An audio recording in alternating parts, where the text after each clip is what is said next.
Hello dear students, welcome in ASC starter.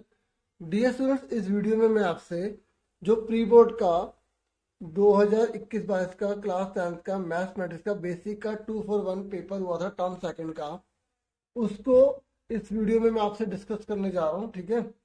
और जो भी बच्चे सीबीएसई से जो भी सीबीएसई से पेपर दे रहे हैं उन सबके लिए वीडियो इंपॉर्टेंट है। अगर जो प्राइवेट स्कूल के बच्चे भी अगर देख रहे हैं तो ठीक है, सीबीएसई से अगर वो 10th क्लास कर रहे हैं तो उन सबके लिए हेल्पफुल है। बाकी जो बच्चे प्री बोर्ड का पेपर दे रखे हैं, मतलब दे चुके हैं, वो अपने आंसर मैच कर सकते हैं कैसे कैसे उन्होंने करा। तो देखिए, जो पहला क्वेश्चन था ना, मैं यहाँ पे पैटर्न वगैरह नहीं बता रहा कौन से क्वेश्चन कितने मार्क्स के वगैरह वगैरह, ये आप इसमें से पढ़ सकते हैं। और ऑलरेडी मैं डिस्कस कर चुका हूँ, और जितने भी पेपर बहुत से हुए हैं ना, तो मैं उनकी भी वीडियो ऑलरेडी प्रोवाइड कर चुका हूँ। ठीक है। जैसे एसएसटी की मैंने ऑफिशियल आंसर की जो आई थी वो भी मैंने प्रोवाइड कर दी, चाहे मॉर्निंग हो इवनिंग हो वगैरह वगैरह, है ना। देखो, अब बाकी और भी जो भी आएगी मैं प्रोवाइड कर दूंगा। देखिए, यहाँ पर पहला क्वेश्चन ये था कि find the roots of the quadratic equation. ये जो दे रखा है ना, मैंने सॉल्यूशन कर दिया। मैं सिर्फ शॉर्ट में आपको फटाफट समझाऊंगा, मैं डीपली नहीं समझाऊंगा। ठीक है। तो ये कह रहा है कि जो रूट्स है ना, इसके आपको निकालने थे। तो रूट्स के लिए आपको क्या करना था, रूट्स निकालने दो तरीके होते हैं। आप इसे फैक्टर कर सकते हैं, 5 × 5। ठीक है, जो आप फैक्टर करते थे ना, देखो यहाँ पे इस तरीके, इसलिए मैंने कहा कि थोड़ा बहुत आपको जो है समझा भी दूंगा, और बाकी ज़्यादा मतलब डीपली नहीं बता पाऊंगा। ठीक है। जैसे 5 × 5 होता है ना, तो हमने इसके फैक्टर करते थे 5x + x। आप इस तरीके से भी कर सकते हैं।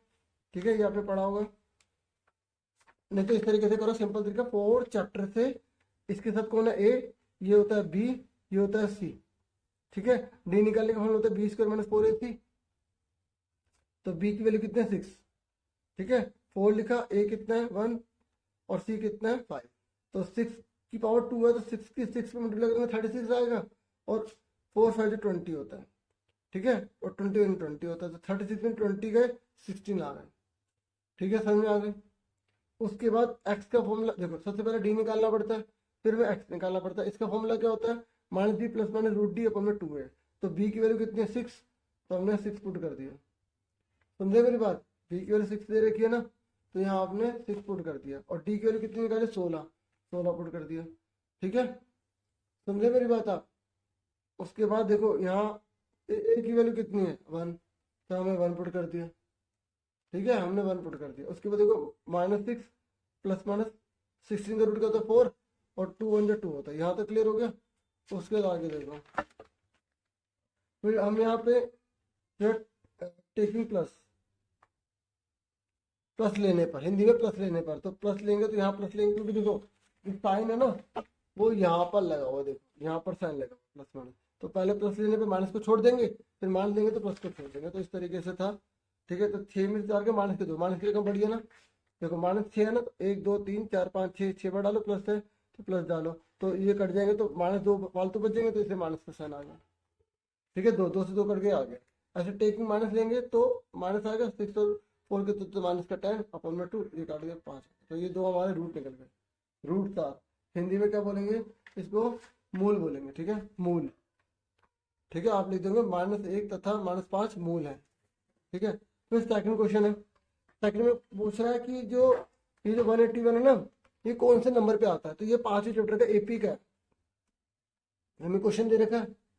ठीक है, ये क्वेश्चन दे रखा है ना। तो अब आप देखो, पहले वाले को ए बोलते हैं। डी कैसे निकालते हैं, दूसरे में से पहला घटा दो, या तीसरे में से दूसरा घटा दो। डी से बोलते हैं ना, डी को बोलते हैं सार्वंतर कॉमन डिफरेंस। तो 13 में से 5 गए, 8 आ गए। अब ये जो वैल्यू लिखी है ना, ये ए एन होता है। ठीक है। अगर इस पर टी एच लिखा होता तो ये एन हो जाता है, लेकिन यहाँ पर टी एच नहीं लिखा ना, तो ए एन है। ए एन की वैल्यू दे रखी है। अब जो चीज दे रखी है उसी का फॉर्मूला लगाओ। तो ए एन का फॉर्मूला क्या होता है, ए + n-1 डी। ए कितना है 5, n -1, और डी कितना दे रखा है हमें 8, यहाँ लिख दिया। ठीक है, प्लस का 5 माइनस का 5 हो गया। 181 में से 5 गया 176, मल्टीप्लाई वाला 8 इधर जाके डिवाइड हो गया। ठीक है, इसको डिवाइड करा 22, माइनस का 1 जाके प्लस का 1, 22 और 1 के तो 23, आंसर आ गया। समझ में आ गया कैसे करा। ठीक है, अगर मैं इसमें लिख लिख के करता ना तो उतना टाइम था नहीं। ठीक है, इसलिए मैंने करके आपको दिखा रहा हूँ। ठीक है। अब और वाला देखो, ये कह रहा है एक एपी का दूसरा पद 8 है, पांचों पद 17 है, 19वां पद निकालिए। देखो, जो चीज दी है उसी का फॉर्मूला लगाएंगे। इंग्लिश में भी आप देख सकते हो।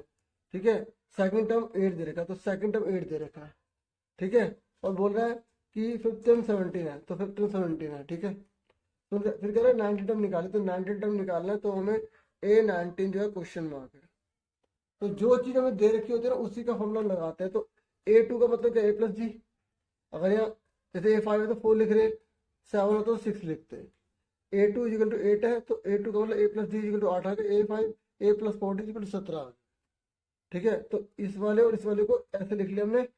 हम चैप्टर 3 में पढ़ चुके हैं एलिमिनेशन मेथड, उससे कर रहे हैं। ये वाली चीज पूरी लिखी, ये वाला पूरा लिखा, तो ये कट गया, प्लस का माइनस आ गया, प्लस का माइनस आ गया, तो 4D में से 8D गया, माइनस का 3D, 17 में से 8 के बच्चे माइनस का 9, तो माइनस से माइनस दोनों कट जाएंगे। मैं इसको नीचे रहा यहाँ काट दिया मैंने, माइनस माइनस काट दिया, 3 3 9 होता है, 3 3 9, ठीक है, समझ में आ गई। अब D3 निकल गया, D3 निकल गया, इसमें पुट कर दो, इसमें पुट कर दो, ये फर्स्ट है ये सेकंड है, तो फर्स्ट में पुट कर दो, लिख देना पुटिंग इन फर्स्ट। ए की जगह क्या आ गया, ए, डी की जगह 3 आ गया, A+3 इजिकल टू 8, तो 3 की जगह माइनस हो गया, तो 8 में से 3 का 5 आंसर आ गया, ठीक है। अभी ए निकला और डी निकला, पूछा क्या है, पूछा है हमसे 19, तो 19 का फॉर्मूला क्या होगा, 19 का क्या होगा, A+18D। ए कितना है 5, 18 का 18, डी कितना है 3, तो 5 और 18 3 जा 54, 54 और 5 ऐड कर दी 59, आंसर आ गया। ये कुछ भी नहीं है, ये कुछ भी नहीं है, ठीक है, कुछ भी नहीं है, ये प्लस ऐसे लग गया था, ठीक है। अब उसके बाद थर्ड पर आ जाइए। थर्ड में बोल रहा है कि लोहे की एक लंबवृत्तीय शंकु की ऊंचाई 8 है और त्रिज्या 2 है, तो कह रहा है पिघलाकर गोला बनाएगा। जब किसी चीज को किसी शेप में चेंज किया जाता है तो वॉल्यूम बराबर होता है। ये कह रहा है कि एक राइट सर्कुलर आयरन का कोन है, वो 8 सेंटीमीटर उसकी जो हाइट है और बेस जो उसका 2 सेंटीमीटर है, तो उसको ना मेल्ट करके स्पेयर बना दिया गया। तो ऐसे केस में जब किसी चीज को मेल्ट किया जाता है ना तो वॉल्यूम सेम रहता है, आपको ये याद रखना होगा। तो ठीक है, तो हमने क्या लिखा, शंकु की ऊंचाई लिख दी, इंग्लिश में आप इसको लिखोगे हाइट ऑफ कोन, ठीक है, हाइट ऑफ कोन, ये पेंसिल भी हो गई,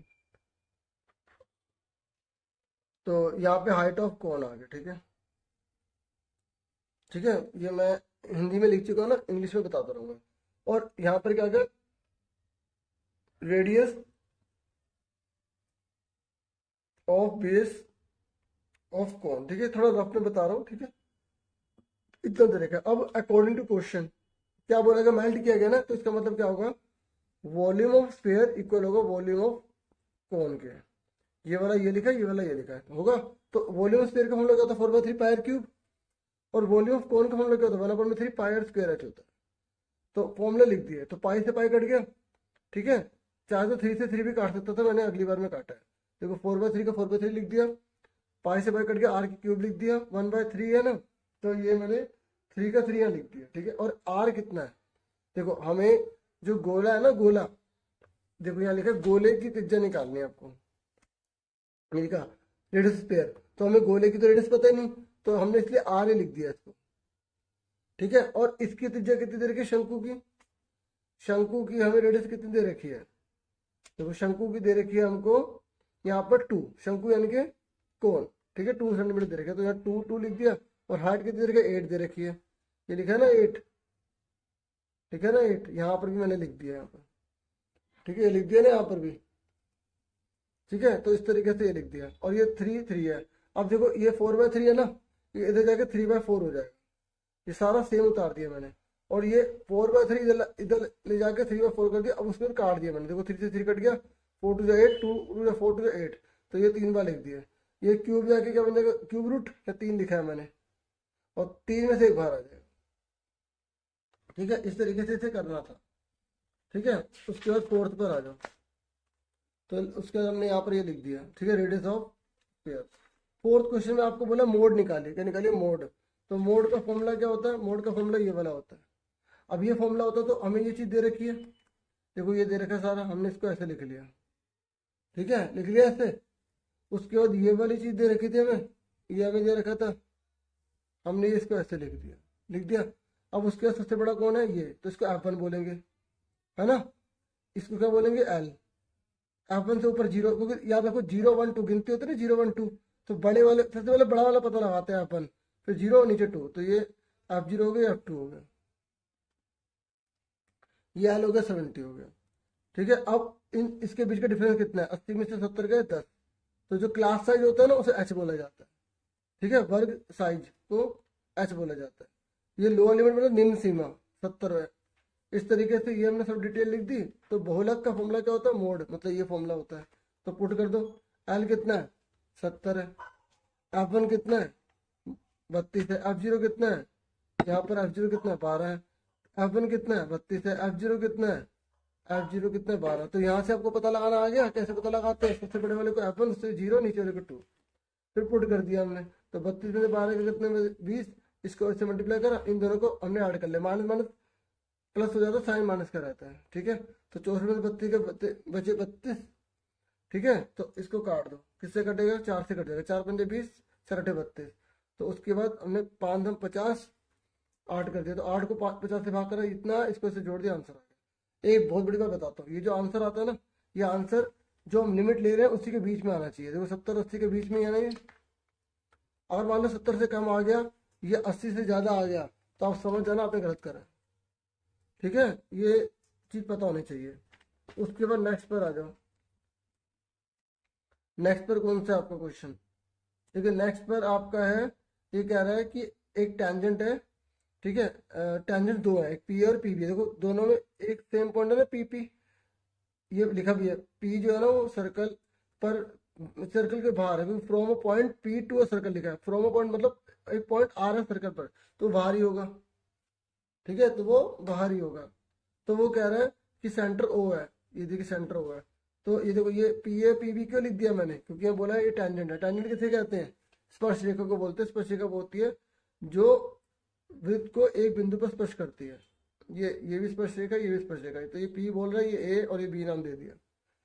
अब आगे क्या कह रहा है, ये कह रहा है कि दोनों के दोनों जो ये टेंजेंट है ना, एक दूसरे पर 80 डिग्री पे इंक्लाइन करती है। मतलब ये दोनों एक दूसरे पर 80 डिग्री कोण बनाती है, ऐसे 80 का बना रही है। तो ये कह रहा है आपको पी ओ ए निकालना है, ये पी ओ ए, ये वाला एंगल निकालना है। ठीक है, तो ये एंगल निकालने के लिए देखो मेरी बात सुनो, ये पूरा 80 दे रखा, तो ये आधा 40 का होगा। ये पूरा 80 का दे रखा है ना, तो ये आधा जो है ना, ये आधा 40 का होगा। क्यों, क्योंकि ये ट्रायंगल और ये ट्रायंगल इसको कॉमन कर देंगे। क्या कर देंगे, कॉमन। पर हमें करना नहीं है, हम सिर्फ देयरफॉर करके लिख देंगे, आधा होगा 40 आगे। भाई देखो पूरा का पूरा 80 तो 40 होगा, कॉमन क्या होगा, देखो आपने थ्योरम पढ़ी होगी, ये इसके बराबर है, ये कॉमन है, ये भी 90 का होता है, ये भी 90 का होता है, तो ये कॉमन होगा। तो इसका मतलब क्या हुआ कि ये दोनों एंगल बराबर होंगे, ऐसे दोनों साइड बराबर होंगी। पर हमें ये करना नहीं है, हम क्योंकि 2 मार्क्स का ऐसे करना, तो ये 80 का हो गया, तो आधा कितना होगा 40 का। अभी 40 का खुद सोचो, ये 40 का है, ये अंदर वाला ये 40 का है। अब एक ट्रायंगल का टोटल कितना होता है, 180 होता है। ये 90 डिग्री का था, ये 40 का, तो कितने का बचा, कितने का बचा 50 का बचा। तो ये लिखने का तरीका ये है। ठीक है, ये आ गया समझ में। आगे देखो, जो मैंने क्या करा, ट्रायंगल टोटल 180 होते हैं, पूरा लिखा मैंने ए ओ पी। देखो ये रहा ए ओ पी, इसके बारे में बताया। फिर लिखा A P O, A P O ये बता दिया। फिर ओ A P, O A P ये बता दिया। तो उसके बाद वैल्यू लिख दी सब। फिर इसके बाद ये जोड़ा 130 हो गया, इसको दे जाकर माइनस कर दिया, 180 का 50, 50 आंसर आ गया। ठीक है, अब इसका और वाला देख लो। इसने बोला है कि अगर ये नहीं कर रहे तो अब ये वाला कर लीजिए। ये कह रहा है कि एक कोऑर्डिनेटर है एबीसीडी, वो सर्कमस्क्राइब है सर्कल के, तो प्रूव करो ये बराबर होगा। मतलब वृत्त के परिगत, मतलब ये वृत्त है, इसके परिगत चारों ओर, ठीक है, टच कर रहा है ये।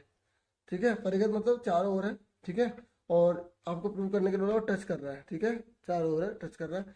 और ये कह रहा है प्रूव करो A B plus C D बराबर होगा A D plus B C के। ये ए बी और सी डी, ठीक है, और ये बराबर होंगे।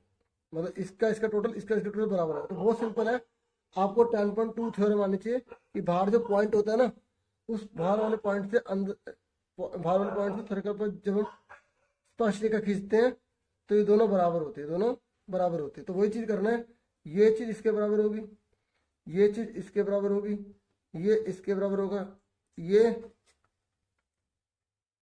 इसके बराबर होगा। होगा नहीं होगा, दोबारा से देखो, ये इसके बराबर होगा, ये इसके बराबर होगा, ये इसके बराबर होगा, ये इसके बराबर होगा। पर लिखने का तरीका क्या है, सबसे पहले तो गिवन लिखेंगे जो क्वेश्चन में दे रखा है। एबीसीडी एक वृत्त के परिगत है, ABCD coordinator is drawn to circumscribe a circle. फिर टू प्रूव का करना, A B plus C D बराबर AD प्लस BC, ठीक है, ये हमें प्रूव करना है। उसके बाद प्रूफ में आ जाओ। देखो सबसे पहले हम स्टेटमेंट लिखेंगे, tangent drawn from external points are equal. Tangents drawn from external points are equal. वृत्त के बाह्य बिंदु से वृत्त के बाहर, वृत्त के बाह्य बिंदु से वृत्त पर, वृत्त के बाह्य बिंदु से वृत्त पर। अच्छा वैसे सही लिखा था, कोई बात नहीं, मैंने काट दिया तो मैं दोबारा से चेंज करता हूँ। वृत्त के बाह्य बिंदु से वृत्त पर, ठीक है, खींची गई रेखाएं बराबर होती हैं।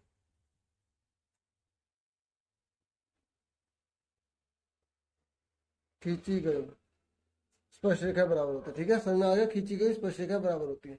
तो अब देखो, अब सुनो, सबसे पहले मैंने लिखा AP बराबर AS, ठीक है। अब सुनो, मुझे ये चीज इसमें जोड़नी है ना, तो AP बराबर AS तो मैंने यहाँ लिख लिया, ठीक है। अब मैं क्या करूंगा, देखो अब ध्यान से देखो, यहाँ पे देखो मैंने AP बराबर मैंने AS लिख लिया, ठीक है, समझ में आ गई। अब ध्यान सुनो, मैं यहाँ पर PB बराबर B क्यों लिखूंगा, क्यों, क्योंकि देखो मुझे इसको जोड़कर ABB तो बनाना है। अगर मैंने B को इधर लिख दिया, PB इधर लिख दिया, तो जोड़ूंगा तो ये बन नहीं पाएगा ना, फिर कंफ्यूज हो जाऊंगा। तो हमें इस तरीके से करना होता है कि ये जो लाना है ना वो भी ला पाए। देखो दोबारा सुन लो क्या कह रहा हूँ मैं, AP बराबर AS, ठीक है, लिख दिया। उसके बाद यहाँ पर हम ये इसके बराबर, ये इसके बराबर, ये इसके बराबर, ये इसके बराबर लिखना तो, लेकिन लिखे कैसे, देखो उधर AP बराबर AS लिख दिया। उसके बाद ये BP हमने इसके नीचे लिखा बराबर BQ लिख दिया। अब लिख दिया BQ। अब BQ में क्या जोड़ना है, ये जोड़ना, तो हमने QC के नीचे लिख लिया। फिर QC किसके बराबर है, RC, इधर लिख दिया। अब RC में हमें ये चाहिए, तो DR यानी इसके नीचे लिख लिया, DR लिख लिया। अब DR के बराबर कौन है, DS है, तो हमने लिख दिया DS। अब इनको जोड़ो, देखो इधर वाले को इधर लिखो लेफ्ट में, इधर वाले को इधर जोड़ो, तो ये आ गया फर्स्ट, ये सेकंड, ये थर्ड और ये फोर्थ। तो हमने क्या करा, फर्स्ट सेकंड थर्ड और फोर्थ ऐड कर दिए, ये सबको जोड़ दिया। देखो अब जोड़ो, देखो ये इधर वाले इधर लिख दिए, इधर वाले इधर लिख दिए।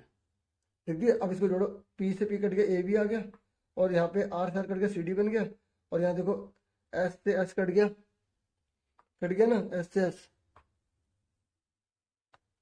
कट गया, S से S, तो क्या बचा AD, और क्या से क्या करके BC बचा। तो आ गया ना आंसर हमारा। इस तरीके से बाकी अब आगे देखो, 6 क्वेश्चन देखो। 6 क्वेश्चन में क्या रहा है कि यहाँ पर आपको मीन निकालना है।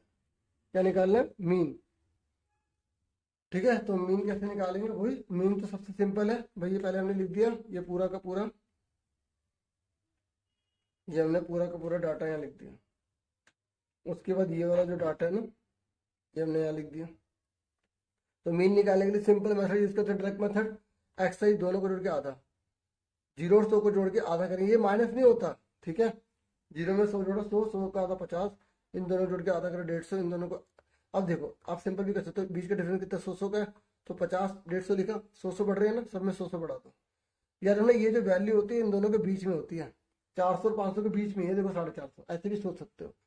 अब ये निकाल लिया एक्सरसाइज, इन दोनों की मल्टीप्लाई कर दो, कर दी, ये आंसर आ गया। अब इसको इससे डिवाइड कर दो, ठीक है, ये आंसर है, ठीक है। टोटल जो है इसको डिवाइड कर दिया, ठीक है। ये आपको अच्छे से आता होगा, मैं इस पर ज़्यादा टाइम नहीं लूंगा। अब 7वां देखो, ये है सेक्शन बी। तो ये कह रहा है यदि किसी समांतर श्रेणी का पहला पद 2 है, अंतिम पद 50 है, तो यदि सभी पदों का योग 442 है तो सारांतर ज्ञात कीजिए। इंग्लिश में बोला फर्स्ट टर्म जो है ना AP का, वो हमें 2 दे रखा है, ठीक है, कितना दे रखा है, 2 दे रखा है। और जो लास्ट टर्म 50 दे रखा है, कह रहा है सारे के सारे जो टर्म है ना जितने भी हैं वो उसका टोटल 442 है। तो कॉमन डिफरेंस यानी कि डी निकालना है। क्या निकालना, डी, जो दे रखा है वो लिखो। देखो ये ए कितना दे रखा है, 2, यहाँ लिख दिया, ठीक है। उसके बाद ए एन में कितना दे रखा है, क्योंकि लास्ट टाइम है तो ए एन को 50 दे रखा है। हमसे हमें दे रखा है सम ऑफ ऑल टर्म, यानी कि एस एन दे रखा है 442, हिंदी वाले भी देख सकते हैं, ठीक है। हमें क्या बोला है, सारांतर निकालो, यानी कॉमन डिफरेंस निकालो, डी निकालो। तो जो चीज दी उसी का फॉर्मूला लगाएंगे। एस एन के देखो, आपको पता होना चाहिए कि एस एन के फॉर्मूले कौन कौन से होते हैं। देखो एपी में फॉर्मूले कौन कौन से होते हैं, वैसे A N minus 1 D A की अलग होता है, एस एन का क्या होता है, एन अपन में 2 2a plus n minus one D, एक ये वाला होता है। और एक इसी को हम शॉर्ट में कैसे लिख सकते हैं, n अपन में 2a प्लस ए एन, हाँ या ना, a प्लस ए एन लिख सकते हैं, नहीं लिख सकते, होता है ना। तो ये वाला फॉर्मूला लगा देंगे हम, ठीक है, क्योंकि हमें इसमें 1 2 3 चीज़ें पता है और चौथी चीज़ हम निकाल लेंगे। सही है, देखो हमने ये वाला फॉर्मूला लगा दिया। हमें एस एन कितना दे रखा है, एस एन कितना दे रखा है हमें, 442 दे रखा है। एन हमें पता नहीं है, 2 वही लिख देंगे। ए कितना दे रखा है 2, और ए एन कितना दे रखा है 50, तो कितना 52। ये क्या है नीचे डिवाइड, इधर जाके क्या हो जाएगा मल्टीप्लाई, ये मल्टीप्लाई में 52 अपॉन में डिवाइड, तो 2 को पहले काटा 26 बार आ गया, 26 तो से डिवाइड करा 442 को, तो जब ये देखो मैंने यहाँ डिवाइड करके देखा था, ठीक है, डिवाइड करा तो उसके बाद हमारा आंसर कितना है 17। समझ में आ गई, एन 17 आ गया। अब आगे हमसे पूछा क्या है, हमसे पूछा है कॉमन डी निकालो। अब डी निकालो तो अब कौन सा फॉर्मूला लगाएंगे, अब ए एन का लगाएंगे। ठीक है, ए एन का फॉर्मूला क्या होता है, जब आंसर दिया तो फॉर्मूला नीचे लिख रहे हैं, तो ए एन का फॉर्मूला तो ए प्लस ब्रैकेट में N minus one D equal 50। A की जगह कितना लिखेंगे, ए कितना दे देगा 2, एन माइनस वन डी 50, तो 2 लिखा, एन कितना दे देगा 17, पुट कर दिया। ठीक है, अब 2 प्लस का जाके माइनस का जगह 50 में से 2 घटाएंगे, कितना आएगा 48, 16 में तो 16 को डिवाइड करा 3 आ गया। समझ में आ गई। अब उसके बाद 8th क्वेश्चन देखो, तो 8th में कह रहा है कि पी और पी बी, जैसा भी एक क्वेश्चन करता ना, एक सर्कल डाला था, ठीक है, उसके बाहर टेंजेंट डाली थी, वैसे ही है ये, देखो बना भी हुआ। तो ये कह रहा है कि आपको ना लेंथ पता लगानी, ये इसकी लंबाई कितनी होगी, इसकी लंबाई कितनी होगी। ठीक है, अब ध्यान से देखो बच्चों, यहाँ पे हमें दे रखा है A P B, A P B ये 60 डिग्री का है। अब देखो मैं इसको रफ में थोड़ा सा बताता हूँ आपको। ये क्या सर्कल है, ठीक है, ये हमें दे रखा है 60 डिग्री का, ठीक है। अब आप बताओ, ये दोनों टेंजेंट है ना, जब एक ट्राइंगल के अंदर 2 साइड बराबर होते तो उसके आमने सामने के एंगल बराबर नहीं होते, होते हैं ना।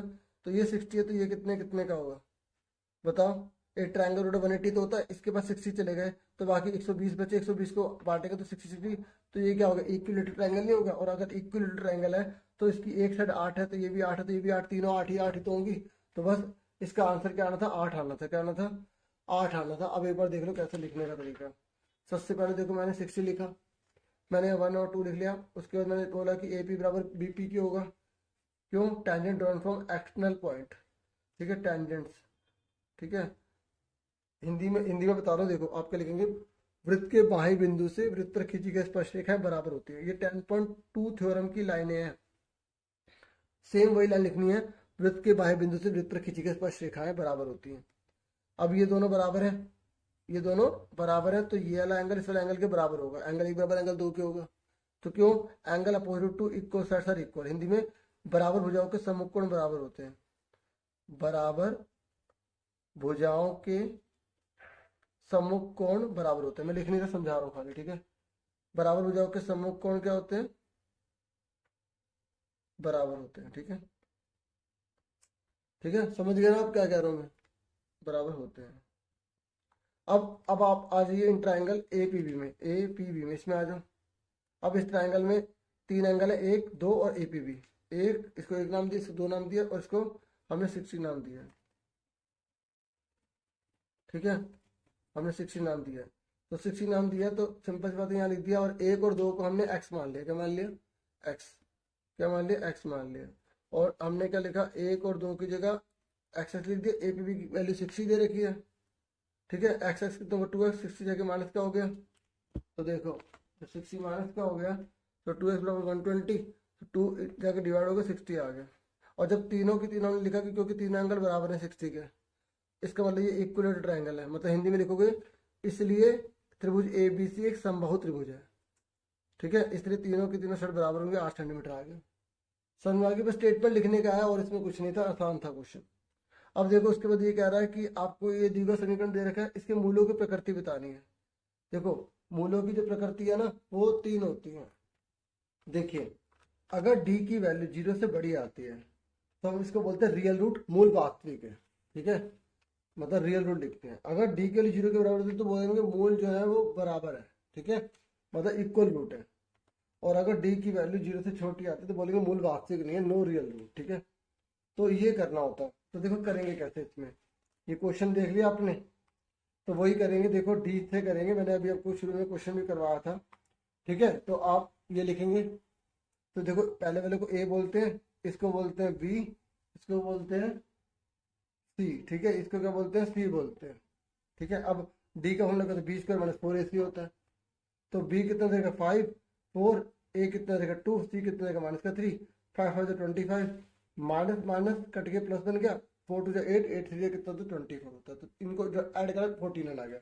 अब डी के लिए 0 से बड़ी आ गई ना, तो बोलेंगे इट हैज रियल रूट। तो आपके लिखेंगे मूल वास्तविक है, मूल वास्तविक है। समझ में आ गई। अब ये वास्तविक है तो अब x निकालो, क्योंकि अगर मूल वास्तविक है तो आगे सोल्व करना है। तो अभी हमने करा था ना शुरू में पहला क्वेश्चन, तो ये दे रखा है, तो ये फॉर्मूला लिखा। अब माइनस का माइनस लिख दिया। b कितना दे रखा है बताओ, b कितना दे रखा है 5, तो 5 लिख दिया, प्लस माइनस लिख दिया। d कितना दे रखा है 49। ठीक है, तो 2, a कितना दे रखा है 2, तो यहाँ पुट कर दिया। ठीक है, अब उसके -5 प्लस माइनस 14 का क्या होता है 7, अपॉन में क्या 4। अब क्या करेंगे, टेकिंग प्लस ले लेंगे, टेकिंग प्लस। वही जब टेकिंग प्लस लेंगे तो इस माइनस को भूल जाएंगे, इस माइनस को छोड़ देंगे। तो 5 7 अपॉन में 4, तो 7 में से 5 को 2 अपॉन में 4 काटा तो 1 अपॉन में 2 आ गया। ऐसे ही यहाँ देखो टेकिंग माइनस लेंगे तो ये माइनस लेंगे, प्लस वाले को छोड़ देंगे। यहाँ पर माइनस को लेंगे, प्लस वाले को छोड़ देंगे। तो -5 -7 अपन में 4, तो क्या आ गया माइनस का 12 आ गया, अपन में 4 4 से 12 3 आ गया। तो दोनों आंसर आ गए। ठीक है, तो आंसर कौन से आ गए इसके, एक आ गया 1 अपॉन में 2, एक आ गया माइनस का 3 आ गया। समझ में आ गई। अब देखिए, अब मैं आपको 10 क्वेश्चन करवा देता हूँ। ये कह रहा है from a point on the ground the angle of elevation of the bottom and the top of a transmission tower fixed at the top of a 20 metre high building are 45 degree and 60 respectively, find the height of the tower. देखिए ये कह रहा है एक point है, मतलब भूमि के एक बिंदु है। ठीक है, तो भूमि के बिंदु से 20 मीटर, ये 20 मीटर जो है ना, ये बिल्डिंग है। क्या है, बिल्डिंग।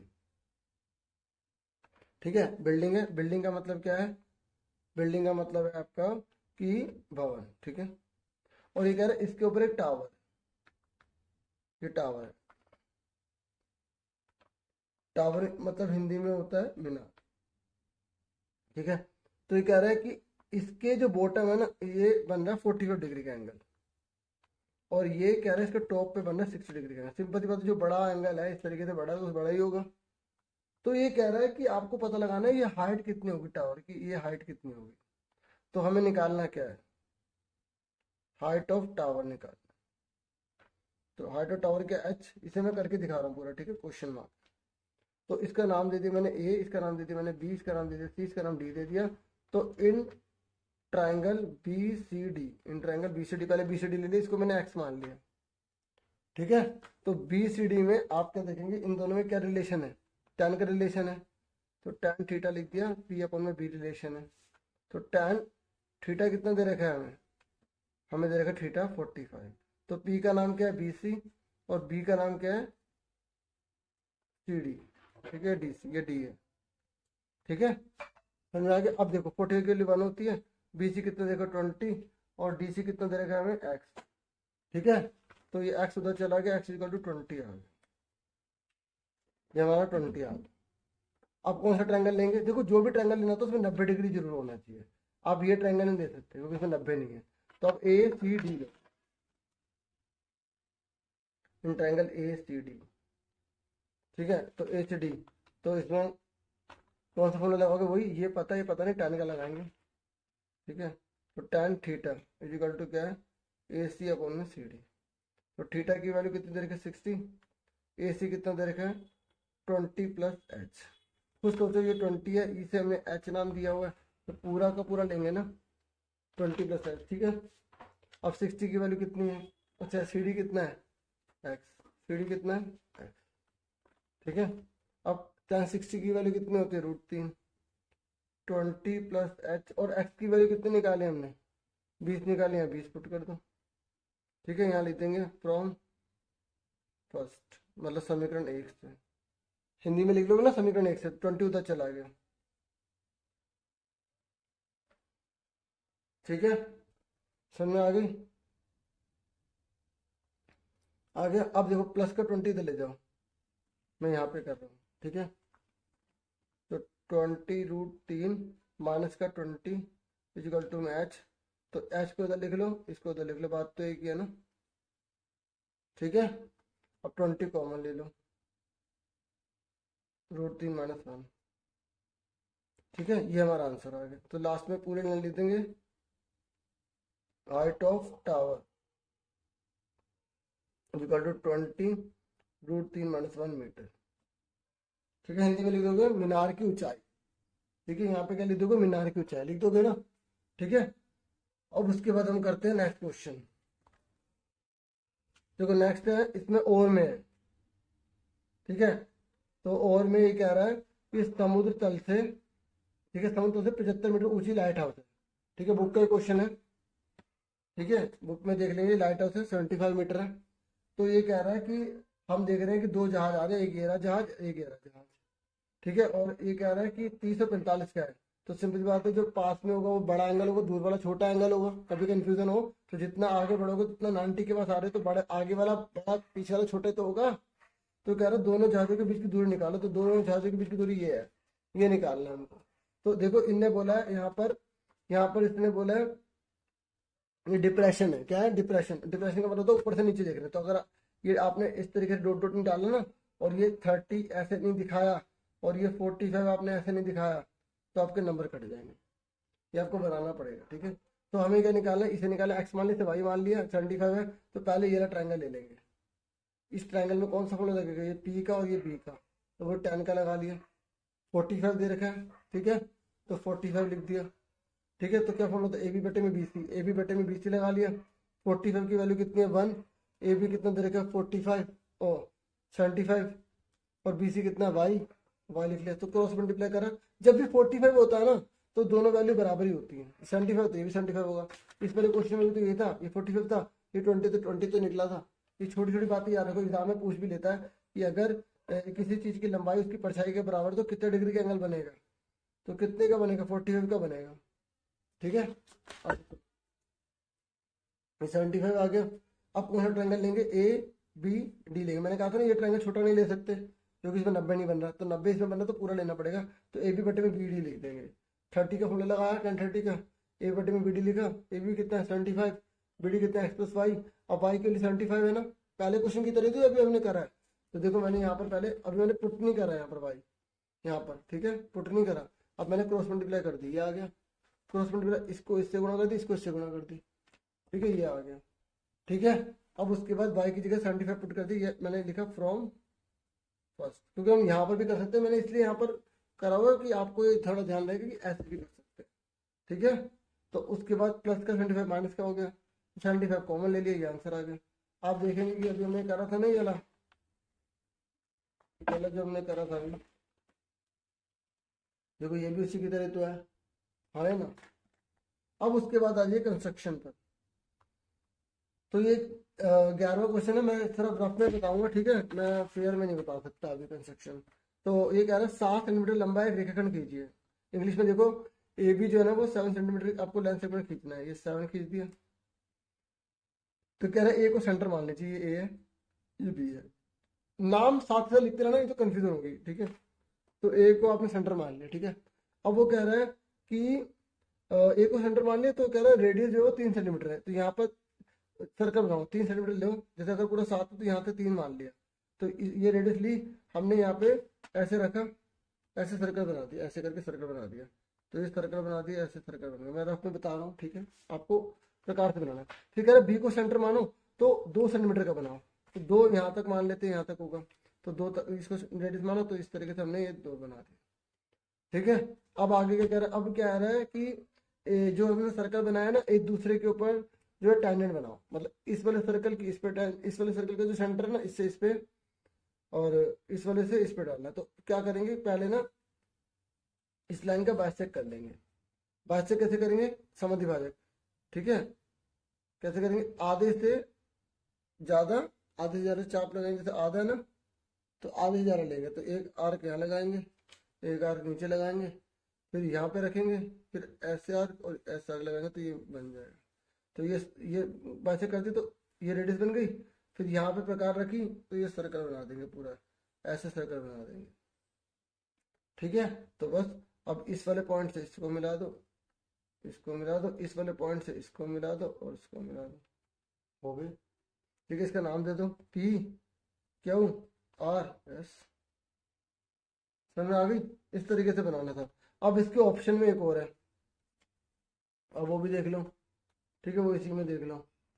देखो इस मैंने यहाँ पे करी थी, लेकिन मैंने कहा कि आपको ऐसे दिखाऊंगा ना तो ज़्यादा सही रहेगा। अब सुनो, तो अब ये कह रहा है कि एक सर्कल बनाओ 5 सेंटीमीटर का रेडियस का। तो देखो हमने रेडियस 5 सेंटीमीटर ली, ठीक है, उसका फिर हमने सर्कल बना दिया। ये कह रहा है from point 8 centimetre away from centre, इस सेंटर से 8 सेंटीमीटर की दूरी पे चले जाए। यहाँ पे पॉइंट स्केल रखेंगे, 8 सेंटीमीटर की दूरी पे यहाँ चलेंगे, 8 पे डाल दिया। फिर ये कह रहा है कि अब इससे टेंजेंट बनाओ इस सर्कल पे। तो जब इस सेंटर से इस पे टेंजेंट डालने तो इसको बाइसेक्ट करना होता है। अभी इस पे भी तुमने ये करा था, तो इसको बाइसेक्ट करेंगे। इसको कैसे करेंगे? आधे से ज़्यादा दूर लेंगे, यहाँ चाप, फिर यहाँ चाप, एक यहाँ रखेंगे ऐसे चाप नीचे की तरफ, फिर यहाँ पे चाप और यहाँ पे चाप, तो इसको मिला देंगे ऐसे। ठीक है, मिला देंगे। उसके बाद ये हमें रेडियस पता लग जाएगी, हम इसको ऐसे बना देंगे। ठीक है, और मिला देंगे तो ये इसको काटेगा, ये इसको काटेगा। अब देखो पूरा 8 है, 8 का तो 4 होगा, तो 4 अंदर ही आएगा। ये तो मेरा बाहर आना, लाइन अंदर आएगी, लेकिन आपको बनेगा, बना लोगे आप। ठीक है, मुझे पूरी उम्मीद है। आपका पहला क्वेश्चन है ना उसमें, बाकी देखो ये पेपर सॉल्व करवाना था, बहुत से बच्चे कह रहे थे। ठीक है, इसलिए मैं अभी इतना ही करवा पाऊंगा जितना मैं करा रहा हूँ। ठीक है, अब 12 क्वेश्चन देखो, सारे करवा रहा हूँ, मतलब थोड़ा इस तरीके से शॉर्ट में। ठीक है, अब देखो 12 क्वेश्चन में ना एक्स और वाई दो चीजें गायब करती। देखो ये याद रखना, जब दो चीजें गायब करता है ना तो वो दो चीजें देता भी है। ठीक है, अगर दो चीजें गायब करेगा तो दो चीजें वो देगा भी। देखो ये दो चीजें गायब कर दी तो टोटल दे दिया 230, और यहाँ पर हमें ये दे दिया 46। अभी 46 क्या है? देखो ये 46 जो है ना माध्यक है। क्या है? माध्यक, मतलब मीडियन। ठीक है, तो आपको मीडियन का फॉर्मूला लगाना है। सबसे पहले करोगे क्या? ऐसा कोई भी क्वेश्चन आ जाए ना जब दो चीजें गायब कर दे, तो सबसे पहले तो ये और ये पूरा क्वेश्चन उतारिए, जैसे मैंने उतारा। देख लो आप, ये उतार दिया, ये उतार दिया। ठीक है, उतार दिया। अब सुनो मेरी बात, हमने ये लिखा और ये लिखा, लिख दिया।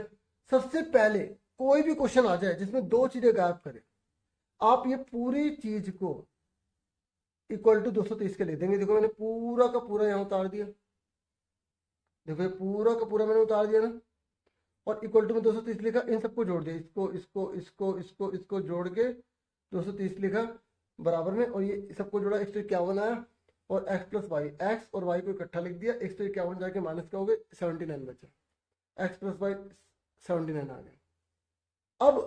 अब दूसरा चीज, पहले क्वेश्चन समझ में आया कैसे बनाना। कोई भी क्वेश्चन आ जाए, चाहे मीन हो, मीडियन हो, मोड हो, पहले क्वेश्चन हमेशा इस पे बनाना। अब दूसरी क्वेश्चन जो क्वेश्चन में दिया है, दूसरी चीज क्या दे रखी है, देखो एक इक्वेशन किससे बनाई? टोटल से बनाई, मैंने टोटल से बनाई, इसके टोटल को इसके बराबर लिखा। दूसरी इक्वेशन बनाएंगे, फॉर्मूला जो दिया है यहाँ पे हमें दे रखा है मीडियन, हिंदी में बोलते हैं माध्यक।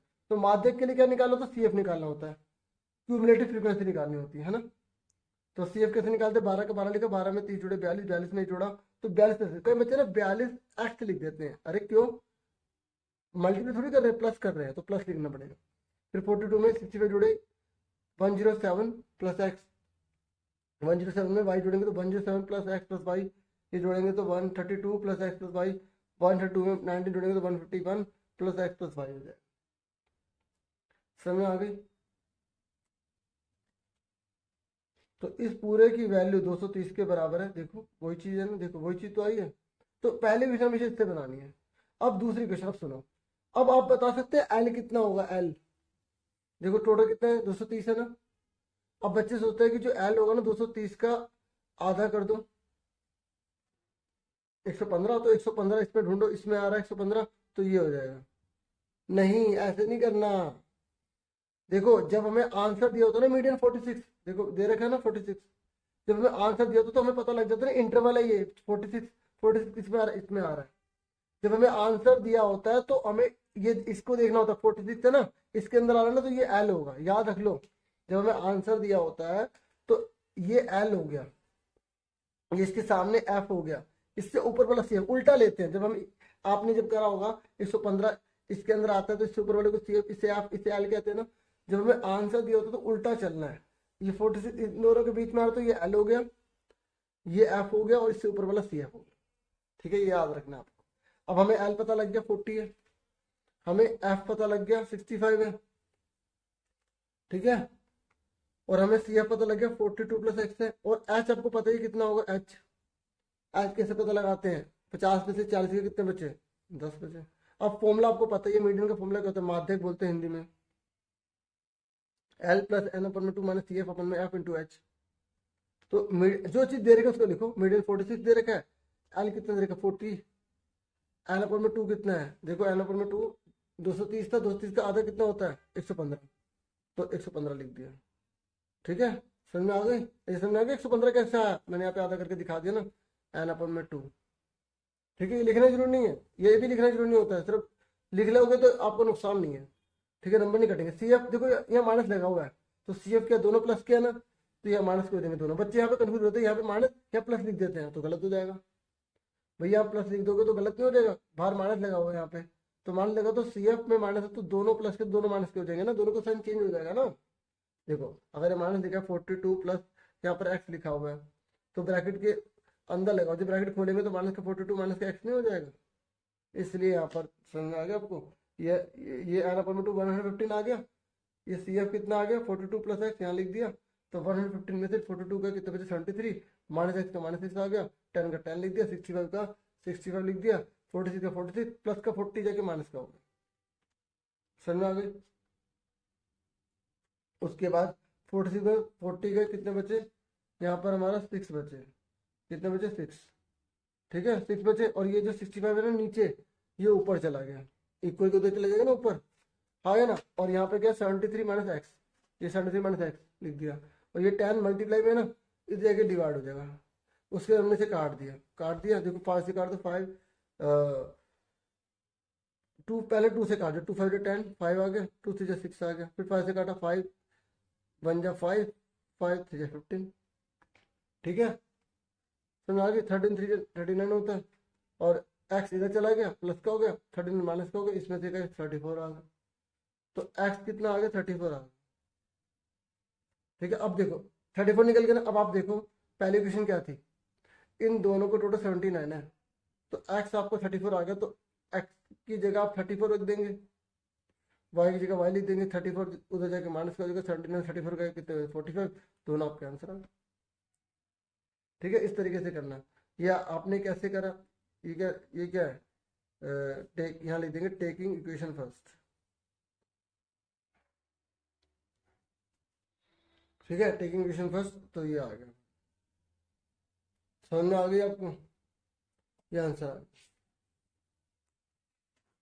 अब आ जाइए 13 क्वेश्चन पर आ जाइए। देखो 13 क्वेश्चन जो है ना वो आपका है केस स्टडी पे है। ठीक है, इस पर है, केस स्टडी पे है आपका। तो देखो इसने बोला 10वीं कक्षा का छात्र अरुण अपने विद्यालय की विज्ञान प्रदर्शनी के लिए प्रोजेक्ट बनाता है। वे अपने प्रोजेक्ट के लिए ठोस गोला जिसका आयतन इतना देखा है गोले का, ठीक है, और 9 खोखले बेलन है, खोखले खाली खाली बेलन है, मतलब खोखले इस तरीके से ये है, पूरा खाली खाली है, पूरा अंदर से पूरा खाली है। 1540 वॉल्यूम दे रखा है, आयतन दे रखा है, तो कह रहा है ऊंचाई इसकी कितनी है। अब पूछा गया कि आपको क्या निकालना है, 9 बेलनाकार आकृतियों को ढकने के लिए कितना कागज चाहिए, ढकने के लिए उन्हें कितना कागज चाहिए। देखो खोखला है तो यही यही करेंगे, ऊपर से ऊपर तो नीचे लगाएंगे नहीं, खोखला है। ठीक है, तो हम CSA का फॉर्मूला लगाएंगे, तो इंग्लिश में सुन लो। देखो हमें एक तो सॉलिड स्फीयर दे रखा है, क्या दे रखा है, सॉलिड स्फीयर दे रखा है। ठीक है, और हमें एक सिलेंडर दे रखा है, यहाँ इसका भी हमें वॉल्यूम दे रखा है, इसका भी हमें वॉल्यूम दे रखा है। तो पहले वाले जो हमें केस में ना, पहले वाले में बोला कि कितनी शीट लगेंगी अगर 9 सिलेंडर है तो, और दूसरे वाले में बोला गया है कि अगर इस पूरे बड़े वाले स्पेयर को ना पिघला के हमने छोटे छोटे स्पेयर बना दिए तो बताओ कितने स्पेयर बनेंगे अगर इन सब की रेडियस 7 ले लेते हैं, ये बोल रहा है। ठीक है, क्वेश्चन पढ़ा होगा, पढ़ लेना आराम से। अब देखो करना क्या है, सबसे पहले हमें किसकी बात की गई है, हमें होलो सिलेंडर की बात की गई है, हमें खोखले बेलन की बात की गई है। तो पहले हमें खोखले बेलन की रेडियस वगैरह जो है ना पता होना चाहिए। ठीक है, तो अब कैसे पता लगाएंगे, देखो हमें जो चीज़ दी है उसी का फॉर्मूला लगाएंगे। हमें वॉल्यूम कितने का 1540, तो हमने लिखा volume of each cylindrical shape 1540। आपके लिखेंगे प्रत्येक खोखले, लिख लेना, वैसे मैंने इंग्लिश में लिखा नहीं है, अब हिंदी में लिखना है तो लिख लेते हैं। प्रत्येक खोखले बेलन का आयतन, ठीक है, इतना दे रखा है।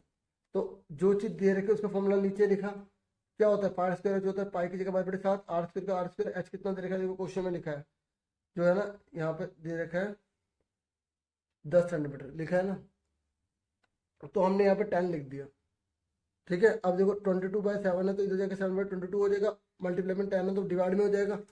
तो हमने इसको काटा, 22/7 154 होता, 0 कट गई थी, तो 2 7 बचा, तो 2 7 में से 7 बाहर आ गया, आर निकल गया। अब इसने क्या बोला, 9 बेलनाकार आकृति हैं, पहले एक का निकाल लो फिर 9 से मल्टीप्लाई कर लेंगे, तो सी एस से निकालेंगे इस सिलेंड्रिकल शेप, क्योंकि वो होलो है ना इसलिए सी एस से लगाएंगे 2πr/h। ठीक है, ऊपर नीचे से हम बंद थोड़ी करेंगे, फिर वो इस तरीके का वो होगा ना कि जिस उसको फिर होलो बनाया गया तो उसमें कुछ यूज होगा, इसलिए अगर वो पूरा सॉलिड होता है, ये लिखा होता कि यहाँ बंद ढक्कन करना कुछ ऐसा करना है, तो हम फिर इसमें टोटल का लगाते हैं। ठीक है, तो 2πr/h लगाएंगे। ठीक है, ये 2πr/h लगाया तो आंसर आ गया, देखो 2 की जगह 2, पाई की जगह 5/7, आर की जगह 7, एच की जगह 10, तो 440 सेंटीमीटर स्क्वायर आ गया। अब 9 का कितना होगा, 9 से मल्टीप्लाई कर देंगे, हमारा आंसर आ गया। ठीक है, हिंदी में बोल रहा हूँ, लिख नहीं रहा, कि देखिए एक बेलना बेलन का वक्र पे क्षेत्रफल, फिर ऐसे ही 9 बेलन का वक्र पे क्षेत्रफल, तो इस तरीके से लिखेंगे कि आवश्यक शीट। ठीक है, तो आप ये लिख देंगे 9 बेलनाकार आकृतियों को ढकने के लिए आवश्यक कागज की मात्रा, तो ये आंसर हो जाएगा। ठीक है, उसके बाद नेक्स्ट पर आ जाओ। अब नेक्स्ट जो है हमें क्या बोला गया, यहाँ बोला गया है कि जो प्रोजेक्ट है ना, प्रोजेक्ट बनाते समय अरुण ने गोले को पिघलाया है। तो देखो जो बड़ा गोला है उसका वॉल्यूम कितना दे रखा है, इतना। ठीक है, तो जब किसी चीज को पिघलाते हैं तो मैंने कहा था वॉल्यूम बराबर होता है, तो हम ये लिखेंगे, देखो मैंने क्या लिखा, ध्यान सुनो, ये let number of small sphere equal to X, क्योंकि इसमें बोला है कि जो छोटे छोटे गोले बनेंगे ना वो कितने बनेंगे, यहाँ लिखा है ना 7 सेंटीमीटर त्रिज्या के कितने गोले बनेंगे। ठीक है, इंग्लिश में देखो, how many spheres of radius 7 centimetre will be form, कितने गोले बनेंगे। समझ में आ गया क्वेश्चन, देखो मैं आपको बता देता हूँ, देखो डियर स्टूडेंट, ये बड़ा गोला है, इस बड़े गोले को पिघला के छोटे छोटे गोले बना दिए हैं, तो कह रहा है कितने गोले बनेंगे, तो इस सबका वजन इसके बराबर ही तो होगा। तो हमने क्या लिखा, हमें पता नहीं कितने गोले बनाए गए हैं, तो हमने क्या करा, लिखा, हमने लिखा let number of small sphere, Hindi में लिखेंगे माना छोटे गोलों की संख्या, माना छोटे गोलों की संख्या, इसलिए मैंने हिंदी इंग्लिश में कहीं कहीं लिख दिया, तो मैं जो समझाऊंगा तो मैं बता दूंगा क्या लिखना है। ठीक है, एक्स हो गया। अब देखो क्वेश्चन में क्या बोला है, क्वेश्चन में जो बोला है उसके according volume of larger sphere ये इक्वल है X multiply volume of smaller sphere. ठीक है, हिंदी में बड़े गोले का आयतन बराबर एक्स गुणा में छोटे गोले का आयतन, क्योंकि हमें अगर पता लग जाए कितने गोले बन रहे हैं तो उन सबको गुणा कर देंगे तो वो बड़ा गोला बन जाए। जैसे आप खुद सोचो माइंड में, आपने इतना बड़ा गोला था, आपने इसमें छोटी छोटी गोलियां बना ली।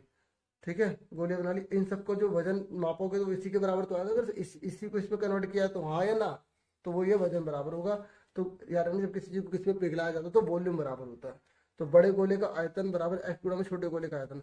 अब बड़े गोले का आयतन कितना दे रखा है, इतना दे रखा है, ये मैंने करा हुआ देखो 38,808 एक्स, छोटे गोले का आयतन का फॉर्मूला लिख देंगे 4/3 πr³, इसकी वैल्यू ये लिखी, एक्स लिखा, 4/3 लिखा, पाई की वैल्यू 5/7 होती है, आर कितना दे रखा है छोटे का, देखो लिखा ना, ये लिखा 7 सेंटीमीटर विल बी फॉर्म, ये लिखा 7 सेंटीमीटर लिखा है ना, तो छोटे का क्या लिख दिया 7 3 बार लिख दिया। अब देखो ये 38,808 हमने लिख दिया 38,808, 38,808 लिख दिया, और ये को 4/3 है ना, इधर जाके 3/4 हो गया, ये 22 है, ये 22 नीचे चला गया, ये 7 तो मैंने यहाँ से काट दिया था। ठीक है, तो ये 2 7 बचे, ये नीचे आ गए, ये 4 और 22 ये नीचे आ गया था, 4 और 22। ठीक है, अब देखो 22 से काटो, 22 को इससे भाग करेंगे तो ये 1764 आ जाएगा। ठीक है, फिर मैंने 1764 और 3 ये लिख दिया, ये नीचे लिख दिया, मैं एक ही बार में काट सकता था, आपको समझाने के लिए मैंने नीचे लिखा है। फिर इसको मैंने काटा, 7 से काटा, फिर मैंने 7 से काटा, फिर मैंने 4 से काटा, ठीक है, 4 36 तो 9 3 27, 27 आंसर आ गया। तो लिख देंगे 7 सेंटीमीटर त्रिज्या वाले गोलों की संख्या 27। ठीक है, तो आप क्या लिख दोगे इंग्लिश में, 27 spheres of radius 7 centimetre will be formed, या इसके हम 27 लिख के पूरी लाइन सेम लिख देंगे। समझ में आ गई? देखिए अब मैं आपको 14 क्वेश्चन करवा रहा हूँ। 14 क्वेश्चन में बोला क्या है, देखिए यहाँ पर मैं आपको शॉर्ट पर समझाता हूँ। यहाँ पर बोला गया एक ना बच्चा है, 4 मीटर इसकी ना हाइट है। ठीक है, तो ये कह रहा है कि ये ना एक पिजन को देखता है, तो पिजन थोड़ी देर बाद ना इधर चला जाता है। तो ये कह रहा है कि पहली बार जब पिजन को देखा था यहाँ से लेकर यहाँ तक की हाइट कितनी है। फिर दोबारा दूसरे पार्ट में पूछा गया, फिर 2 क्वेश्चन पूछे गए यहाँ पे। दूसरे में पूछा गया कि अगर जो पिजन है ना यहाँ से यहाँ तक जाता है, तो यहाँ से यहाँ तक जाने में से 8 सेकंड लगते हैं, तो आप बताइए कि इसकी स्पीड कितनी होगी। अब एक बात सुनिए, देखो एक चीज हमें यहाँ से यहाँ तक पूरा 54 दे रखा है। ठीक है, तो हमें ये 4 दे रखा है, तो ये कितने का होगा, ये कितने का होगा, 50 का तो होगा भाई, पूरा 54 है तो 50 का बचा, ये भी 50 का होगा। अब एक बात बताओ, हमें ये चीज निकालनी है, ये चीज निकालनी है और ये चीज हमें पता है, तो इन दोनों में कौन सा रिलेशन होता है, ये पी होता है, ये एच होता है, क्योंकि ये थीटा देगा, थीटा के सामने वाले को पी बोलते हैं। इन दोनों में कौन सा रिलेशन होता है, साइन का होता है। तो यानी कि पहले हम ये ट्रायंगल लेंगे, अब हमें ये चीज निकालनी है, तो फिर हमें ये बड़ा ट्रायंगल लेना पड़ेगा। पहले समझ लो, ये बड़ा ट्रायंगल लेना पड़ेगा। ये बड़ा ट्रायंगल जब हम ये लेंगे ना, तो इसमें हमें ये चीज तो पता है 50 और ये चीज पता लगानी है, तो इन दोनों में कौन सा रिलेशन है, 10 का। तो एक ट्रायंगल हम ये वाला लेंगे, फिर हम ये दोबारा ट्रायंगल लेंगे ये वाला, और इस बार हम क्या लेंगे, ये और ये चीज लेंगे, ये और ये चीज लेंगे, है ना। तो ये चीज लेंगे, तो यहाँ पे दोबारा से 10 लगाएंगे, तो इस तरीके से हमारी ये इसकी डिस्टेंस निकल जाएगी। जब हमारी डिस्टेंस निकल जाएगी, तो आपको पता है डिस्टेंस का फॉर्मूला क्या होता है, स्पीड इनटू टाइम होता है। जब आपको डिस्टेंस पता लग जाएगी और आपको स्पीड पता लगानी है, टाइम आपको पता है 8 सेकंड दे रखा है। ठीक है, दे रखा है, तो हम यहाँ पे टाइम लिख देंगे 8, तो 8 बटे में डिवाइड हो जाएगा डिस्टेंस से, तो स्पीड हमारी पता लग जाएगी। क्वेश्चन समझ में आ गया, क्योंकि देखो क्वेश्चन समझ में आ गया तो आप आंसर कर लोगे। अब यहाँ पे वापस आ जाओ, ये देखिए मैंने यहाँ लिख दिया ABCD। ठीक है, इसका नाम F, ये G है, ये E है, ये H है। ठीक है, मैंने अभी वीडियो बनाई थी तो वो वीडियो बंद हो गई थी, देखा नहीं, इसलिए डार्क कर दिया था मैंने। ठीक है, फिर दोबारा बना रहा हूँ इसको। ठीक है, इसमें काफ़ी टाइम लग गया, तो कोई बात नहीं। अब देखो यहाँ पर EH है, ये EH मैं बनाता रह गया, वीडियो बंद हो गई थी। EH है ना, ये EH, ये EH, ये EH किसके बराबर है, इसके बराबर। ठीक है, कैसे आएगा, पूरा 54 है, पूरा 54 है, और 54 में से 4 चले गए तो 50 बचे, तो यहाँ पे लिख दिया 54 में 4 का 50 बचे। ऐसे ये BE, अब देखेंगे BE, ये BE x है, इसको हमने y मान लिया। ठीक है,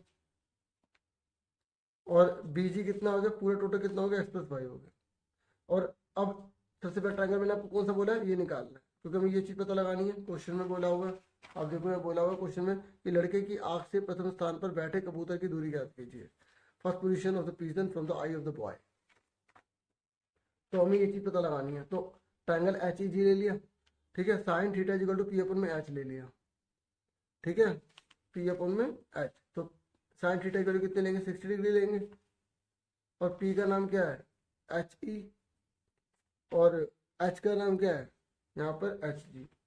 ठीक है, ये HG, ये G लिखा हुआ। ठीक है, ये T में समझ लेना, यहाँ से यहाँ तक की 4 है। ठीक है, अब साइन 60 की वैल्यू √3 अपन में 2 होती है, इसकी वैल्यू 50 अपन में HG है, क्योंकि 50 दे रखा है, तो क्रॉस मल्टीप्लाई कर दी। देखो मैंने यहाँ पे समझाया था, ये देखो ये उतारना नहीं है, इसी गुणा इसमें करेंगे, इसी गुणा इसमें करेंगे, तो 2 इधर जाके क्या हो जाएगा, मल्टीप्लाई हो जाएगा 100, ये √3 ये आ गया, तो √3 इधर जाके डिवाइड हो जाएगा। तो ये चीज़ लिखनी नहीं है, यहाँ मैंने कर दिया, इसकी गुणा इसमें मैंने दिखाया नहीं, मैंने क्या करा, 2 को मल्टीप्लाई करा 100 हो गया, ये मल्टीप्लाई करा डिवाइड हो गया, ये आज इधर चला गया, मैंने यहाँ पे करके दिखाया। एक बार दोबारा बताता हूँ, क्योंकि वो वीडियो लिख दी थी ना, तो वो होगा नहीं। ये देखो √3 अपन में 2, 50 अपन में HG है, HG किस मल्टीप्लाई करेंगे, √3, और इसमें करेंगे 100, तो HG कितना आ गया, 100 अपन में √3। ठीक है, फिर इसका रेशनलाइज कर देंगे, रेशनलाइज करेंगे √3 ऊपर भी नीचे भी, 100 √3, ये 3 आ गया। उसके बाद देखो 100 की जगह 100 लिखेंगे, √3 की वैल्यू 1.732 है, नीचे 3 है, तो इसको मल्टीप्लाई करके 3 से डिवाइड कर देना, ये आपको खुद करना है। अब उसके बाद हम ये ट्रायंगल लेंगे ABG, ABG लेंगे, तो अब ABG में कितने का एंगल है, 45 डिग्री का, तो 45 डिग्री का एंगल ले लिया, तो यहाँ क्या आएगा AB बटे में BG, तो यहाँ पे लिख दिया। तो ए बी के लिए 50 है, बी जी कितना है पूरा यहाँ तक एक्स प्लस वाई पूरा लिख दिया, क्रॉस मल्टीप्लाई कर दिया, ये आ गई पहली क्वेश्चन। अब कौन सा ट्रायंगल लेंगे, ये छोटे वाला दोबारा से लेंगे यार, बताया था ना मैंने अभी, ये ट्रायंगल दोबारा लेंगे। तो एच ई अपॉन में ई जी, एच अपॉन में ई जी, थीटा की वैल्यू कितनी है 60 है ना, 60 पुट कर दिया। एच ई कितना है, एच ई कितना 50, ये पूरा 50 है ना, और ई जी कितना है यहाँ से तक वाई, ये मैंने वाई रख दिया। 60 की वैल्यू इतनी दे रखी है, 50 अपने वाई है, क्रॉस मल्टीप्लाई कर दी, इसको इधर ले गए इसको इधर ले गए, ये रूट 3 आ गया। अब देखो ये वाई की वैल्यू जो है ना 50 अपॉन में √3, ये हमने इस पे पुट कर दी, इसको इसमें पुट कर दिया, देखो इधर ये पुट कर दिया, ठीक है। इस वाई की जगह ये रख दिया, अब इसको उधर ले जाएंगे, ये देखो इसको उधर ले गए उधर। अब इसका जब हम इसको उधर ले गए, ये आ गया, इन दोनों में 50 कॉमन है, 50 बाहर आ गया, यहाँ कुछ नहीं तो 1 बचा, ये बचा, इसका रेशंस कर लिया, इसकी गुणा इसमें, इसकी गुणा इसमें, इसकी गुणा इसमें। देखो 50 माइनस 50 अपॉन में √3 था, तो 50 कॉमन ले लिया ना, 1 माइनस 1 अपॉन में √3 बचा, कुछ नहीं तो 1 लिखते हैं, गुणा करेंगे तो वापस वही आएगा ना, इसलिए। उसके बाद √3 की वैल्यू रख दी, 1 की वैल्यू रख दी, और √3 की वैल्यू रख दी, क्योंकि मैं दे रखा क्वेश्चन में, इसमें से घटाया ये बचा, ये लिखा, इन दोनों को मल्टीप्लाई करा, ये आ गया, ठीक है। फिर ये लिखा, इसको से डिवाइड करा, ये आ गया, ये हमारी डिस्टेंस आ गई, क्या आ गई डिस्टेंस। हमें क्या निकालनी है, स्पीड निकालनी है। तो स्पीड का फॉर्मूला क्या होता है, डिस्टेंस में टाइम, डिस्टेंस कितनी इतनी, और टाइम कितने का 8 सेकंड, इसको इससे डिवाइड करा तो 2.64 मीटर पर सेकंड आ गई, ये पिजन की स्पीड आ गई। आप ये जो है ना लास्ट में ये पूरी लाइन लिख देंगे, इसकी जगह लिख देंगे 2.64 मीटर पर second is the speed of the pigeon, यहाँ लिखेंगे यहाँ पे, ठीक है, is the speed of the pigeon. Hindi में क्या लिख देंगे, कबूतर की चाल 2.64 मीटर पर सेकंड है, 1 सेकंड में इतने मीटर चलता है, ठीक है।